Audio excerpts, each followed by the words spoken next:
કોંગ્રેસ પક્ષે હંમેશા અંગ્રેજોની સામે પણ બાયું ચડાવી, કોલર ઊંચા કરી લડાઈ લડી હતી.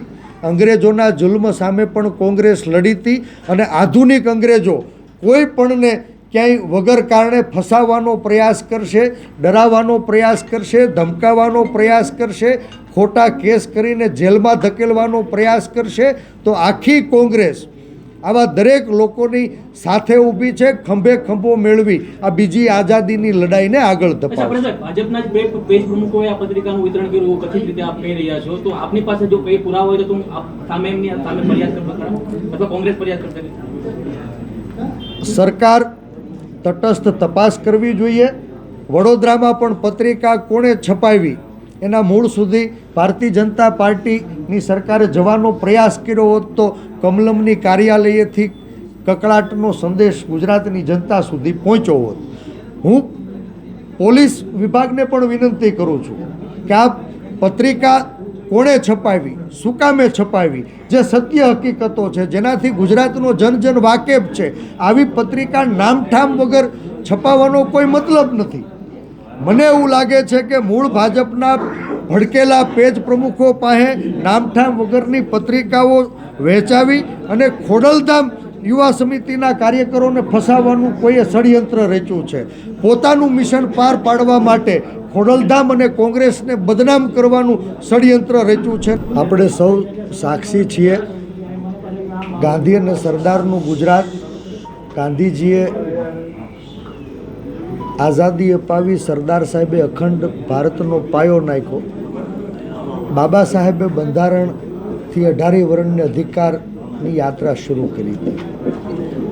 લોખંડી પુરુષ શ્રી સરદારના નામે 20 વર્ષ સુધી રાજકીય રોટલા શેકી રાજની સિંહાસને બેસનારા લોકો,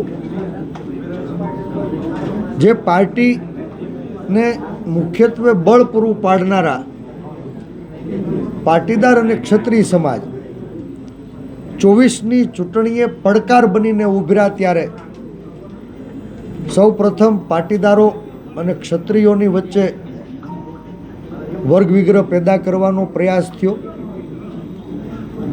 બંને સમાજોએ ખૂબ સંયમથી આ અવરોધને ખાળ્યો. તો હવે પાટીદારોની વચ્ચે ક્યાંય ફૂટ પડાવી અને રાજકીય રોટલા શેકવાનો હીન પ્રયાસ કરી રહ્યા હોય એવું મને લાગી રહ્યું છે. મને ગર્વ થાય કે હું મા ખોડલનો વંશ અને શ્રી સરદારનો સાચો વારસ છું. પણ ગઈકાલે ઠીક લોકસભાની ચૂંટણીના પડઘમ વાગી રહ્યા છે, લોકશાહીને બચાવવાનો છેલ્લો પ્રયાસ, એવી આ લોકસભાની ચૂંટણીનો પ્રચાર અંતિમ તબક્કે છે.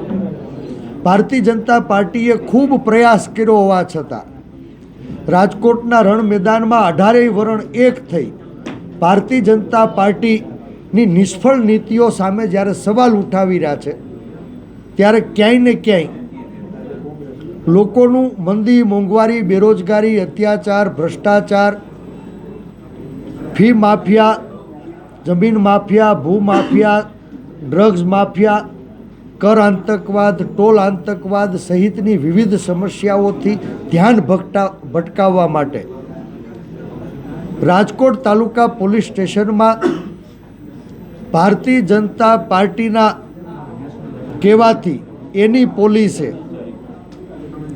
એક ફરિયાદ દાખલ કરી.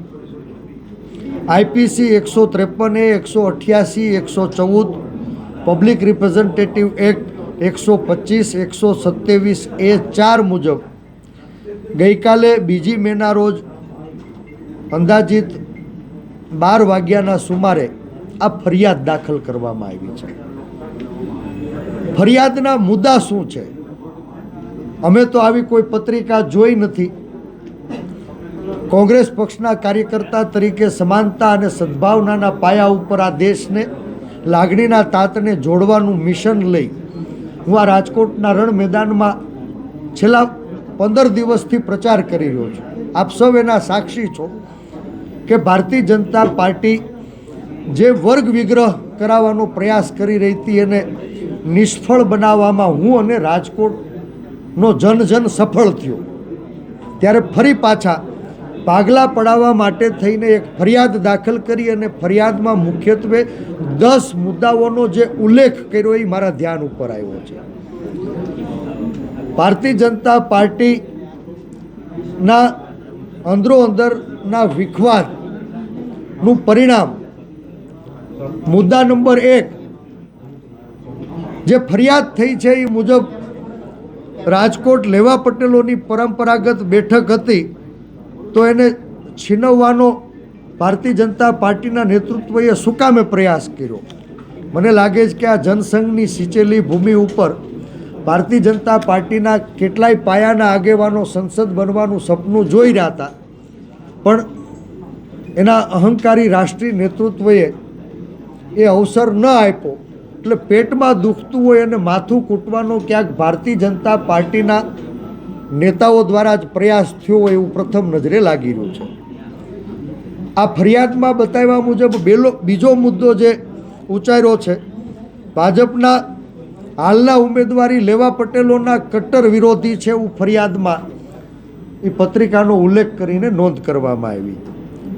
ત્રીજા મુદ્દામાં ભારતીય જનતા પાર્ટીના હાલના ઉમેદવારે લેવા પટેલોને ગોધરિયા કીધા, આ વાતનો ઉલ્લેખ કરવામાં આવ્યો.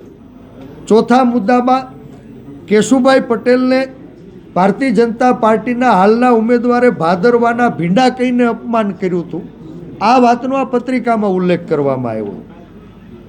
પાંચમો મુદ્દો જે ફરિયાદમાં એનું ખુદ વર્ણન થયું છે, 2015ના અનામત આંદોલનમાં આ જ નેતાઓ દ્વારા એની સૂચનાથી એની પોલીસ દ્વારા પાટીદાર માબેન દીકરીઓને ઘરમાં જઈને મારવામાં આવી ત્યારે ક્યાં હતા એ સવાલ કરવામાં આવ્યો છે.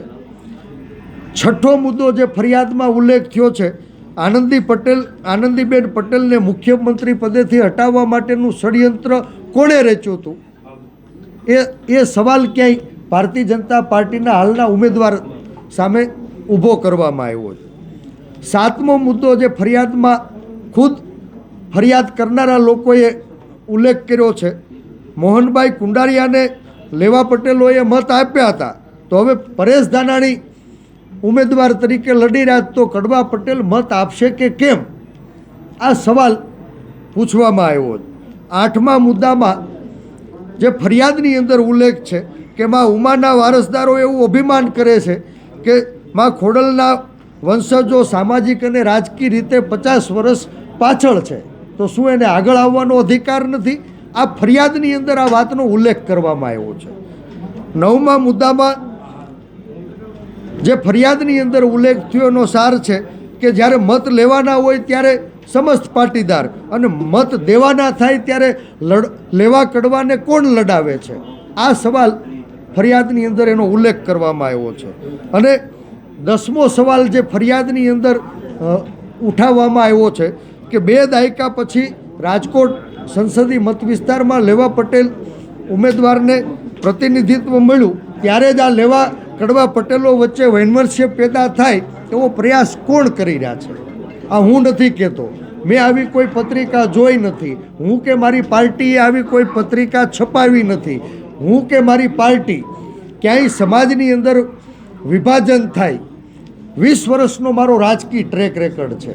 અમે ક્યારેય આવો પ્રયાસ પણ કર્યો નથી ને પ્રયાસ કરનારા લોકોને કઠણ હાથે દાબવા માટે આ લડાઈને અમે રાજકોટના મેદાનમાં લડવા આગળ વધી રહ્યા છીએ. ત્યારે મને એવું લાગે છે કે ગઈકાલે રાજકોટ સંસદીય મત વિસ્તારમાં કોંગ્રેસ પક્ષના ઉમેદવાર તરીકે મેં પહેલી વખત મોરબી તાલુકાના ચૂંટણી પ્રવાસની શરૂઆત કરી અને મોરબી તાલુકાના ચૂંટણી પ્રવાસ દરમિયાન મને જે પાટીદારો સહિત 18 વર્ણે પ્રચંડ સમર્થન આપ્યું એનાથી ભારતીય જનતા પાર્ટી ભડકી અને હાર સ્વીકારી લીધી હોય ત્યારે લોકોનું ધ્યાન ભ્રમિત કરવા માટે આવી ખોટી ફરિયાદો દાખલ કરાવી હોય એવું મને લાગી રહ્યું છે.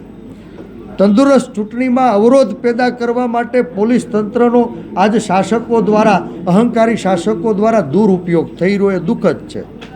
રાજકોટ ભાજપના નારાજ નેતાઓ દ્વારા પોતાનું અંદરૂની મિશન પાર પાડવા માટે ખોડલધામ અને કોંગ્રેસને બદનામ કરવાનો આ હીન પ્રયાસ થઈ રહ્યો હોય એવું મને લાગે છે.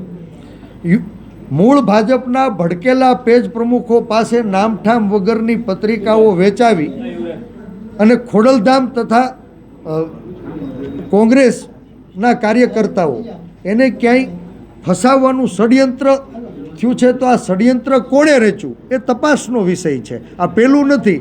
વડોદરામાં પણ પત્રિકા યુદ્ધ એ ભારતીય જનતા પાર્ટીના સળગતા ઘરની નિશાની હતી. રાજકોટમાં પણ આ પત્રિકા યુદ્ધ મને લાગે છે કે કમલમની કાર્યાલયે કકળાટનું પ્રતિબિંબ છે. પત્રિકા આપણે જોઈ નથી, તમે કહ્યું હતું તો પછી એને છોડાવવા માટે યુવાનોને